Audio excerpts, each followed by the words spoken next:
Hello guys and welcome back to the series of higher trigonometry. आज हम लोग part 3 देखेंगे of the sum number 2 of your first exercise.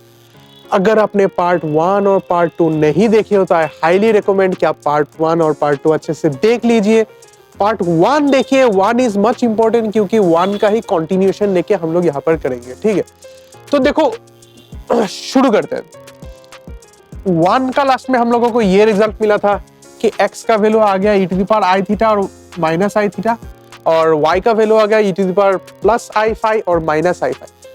और अभी देखो दोनों को ही यूज करके हम लोग इसका वैल्यू निकालेंगे। और लास्ट वीडियो में भी मैंने बोला था कि 4 पॉसिबिलिटीज आएगा।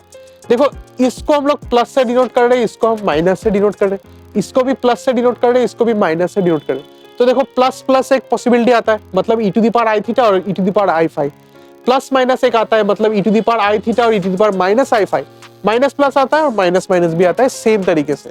तो चारों को ही एक साथ करेंगे। ठीक है, तो फर्स्ट कैसे करेंगे वो बोल देते हैं कि पहले हम लोग x⁻m और y⁻n निकालेंगे और सिंपली वहां पर वैल्यू पुट कर देंगे और फिर कुछ ना कुछ फॉर्मूले से वो आंसर निकल के आएगा। ठीक है, तो शुरू करते हैं। देखो x⁻m मतलब e⁻i⁻m। सिमिलरली यहाँ पर m आ जाएगा, यहाँ पर भी और यहाँ पर भी आ जाएगा। ठीक है, ये माइनस होगा और ये प्लस होगा। और फिर से देखो y⁻n मतलब ये n हो जाएगा, ये भी n हो जाएगा, ये भी n हो जाएगा और ये भी n हो जाएगा, है कि नहीं। और अगर हम लोग अब वैल्यू को सिंप्लीफाई करते हैं तो ये बन जाएगा e⁻i⁻m, ये बन जाएगा e⁻i⁵n, ये बन जाएगा e⁻i⁻m, ये बन जाएगा e⁻−i⁵n, ये बन जाएगा e⁻−i⁻m, ये बन जाएगा e⁻i⁵n, और ये लास्टली बन जाएगा e⁻−i⁻m और e⁻−i⁵n। एकदम सेम प्रोसेस, कुछ भी डिफरेंस नहीं है। अब देखो वैल्यूज को पुट कर देते हैं, तो वैल्यूज को पुट करने से ये आएगा e⁻i⁻m और ये आएगा e⁻i⁵n, और ये बंदा बन जाएगा e⁻i⁵n और ये बन जाएगा e⁻i⁻m, है कि नहीं। देखो, और अब देखो दोनों का बेस सेम है तो लॉज ऑफ एक्सपोनेंट्स लगाने से ये कुछ ऐसा बन जाएगा θm माइनस φn।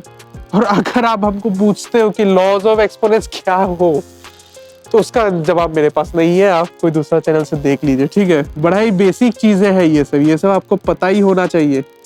ठीक है, और इसका आंसर देखो ये बन जाएगा, है कि नहीं, ऊपर वाला माइनस नीचे वाला।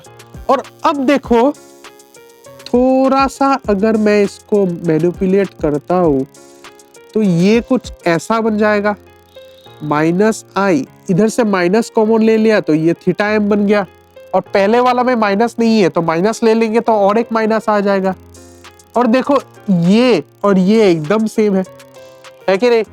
और तो फिर हम लोग कह सकते हैं कि e⁻i some angle plus e⁻−i some angle, ये तो वही फॉर्मूला हो गया ना, वो सेम फॉर्मूला हो गया e⁻i थीटा e⁻−i थीटा का। इसका वैल्यू क्या होता है, 2 cos थीटा होता है कि नहीं, वही फॉर्मेट में है। देखो तो इसको डायरेक्ट अप्लाई करेंगे, अप्लाई करने से क्या आ जाएगा 2 cos θm माइनस φn। देखो समझ में आएगी नहीं, एकदम सिंपल इस फॉर्मूला का अप्लायंस हुआ है और कुछ ज्यादा नहीं हुआ। ठीक है, तो अगर ये समझ में आया तो दूसरा वाला में आते हैं, सेम प्रोसेस करेंगे। क्या करेंगे, e⁻ वैल्यूज पुट कर देंगे और नीचे आ जाएगा e⁻−i⁵n, इधर आ जाएगा e⁻−i⁵n एंड ये आ जाएगा e⁻i⁻m।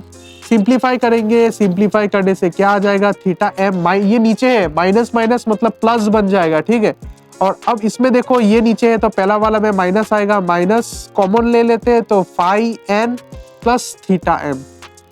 ठीक है, इसमें माइनस कॉमन ले लिया, दोनों में ही माइनस आएगा, वो नीचे माइनस में है तो दोनों में ही माइनस आ जाएगा। और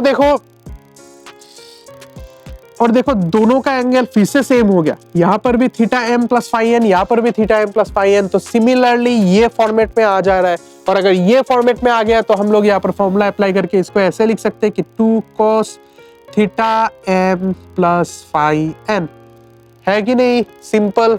अब तीसरा वाला में आता है सेम स्टोरी फिर से बोलेंगे, आपको बोर करेंगे तीन सेम स्टोरी बोल के, ठीक है, पर बोर होने के नहीं, इसको प्रैक्टिस में लाना होगा। तो देखो ये बन जाएगा प्लस आई फाई एन और ये बन जाएगा e to the power minus I theta M. फिर से पहला वाला देखो, ये वाला माइनस है, दोनों का बेस सेम है, तो इसके नीचे भी माइनस आ जाएगा और माइनस को अगर हम कॉमन ले ले तो ये कुछ ऐसा बन जाएगा theta M plus phi N plus E to the power. और देखो ये नीचे है, नीचे के वाला में आगे माइनस है, तो माइनस माइनस क्या बन जाएगा, प्लस बन जाएगा। इजी चीजें हैं, डायरेक्ट शॉर्टकट मार रहे हैं क्योंकि पहले वाला में अच्छे से समझाया था। तो देखो अब फिर से ये इसी फॉर्मेट में आ गया, e to the power i sum angle plus E to the power i minus of same angle. तो इसको भी सेम फॉर्मूला लगा के ये बन जाएगा E cos theta M plus phi N. हो गया, एकदम हो गया, दोनों का आंसर सेम निकल गया। अब चौथा वाला में आता है, चौथा वाला भी सेम स्टोरी होगा, ठीक है। पहले वैल्यू पुट करेंगे, पहले वैल्यू पुट कर दीजिए, हो गया वैल्यू पुट, इसमें भी वैल्यू पुट कर दीजिए माइनस आई फाई एन और इधर आ जाएगा e to the power minus I theta m. तो देखो पहला वाला ऐसा आ जाएगा minus I theta m, i को कॉमन ले लेते, माइनस ले लेते, नहीं माइनस नहीं लेंगे, तो ये बन जाएगा phi N minus theta M. आप बोलोगे कैसे, सिंपल है, ये नीचे है तो माइनस माइनस प्लस बन जाएगा, इसको इसलिए पहले लिखा और ये वाला माइनस ही रहेगा तो सेकंड में लिखा इसको। सिमिलरली इधर भी देखो, यहाँ पर एक माइनस कॉमन ले लेते, तो देखो ये माइनस माइनस प्लस बन जाएगा, ठीक है। तो ये अगर प्लस बन गया और एक माइनस बाहर आ रहा है तो मतलब ये माइनस में जाएगा, और पहले वाला माइनस ये तो माइनस बाहर ले लेंगे, ये आप बाहर आ गया तो ये प्लस बन जाएगा, तो ये फाई एन बन गया, एकदम सिंपल।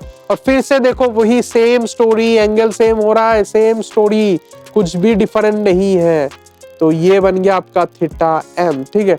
और आप बोलोगे सर ये तो दोनों आंसर सेम नहीं आया, अरे भैया कैसे सेम नहीं आया, डायरेक्ट लिख दो इसको ऐसे। आप बोलोगे सर आप तो पागल बन गए हो, कुछ भी लिख रहे हो जो मन में आ रहा है, नहीं, जो मन में आ रहा है वह नहीं लिख रहा है। Cos of minus X is equal to cos of X, ये आगे आपका है, घुमा दे रहा है, सेम ही आंसर आएगा, ठीक है। तो चारों में से दो का आंसर सेम आएगा और मिडिल वाला दो का आंसर सेम आएगा। तो अगर आपको ये वीडियो अच्छा लगा तो चैनल को जरूर लाइक कीजिएगा, शेयर कीजिएगा, सब्सक्राइब कीजिएगा, और भी वीडियो लाएंगे, आपका पूरा एक्सरसाइज सॉल्व कर देंगे, पूरा विद डिटेल्स कॉन्सेप्ट, ठीक है। आज के लिए इतना ही, चलिए गुड बाय।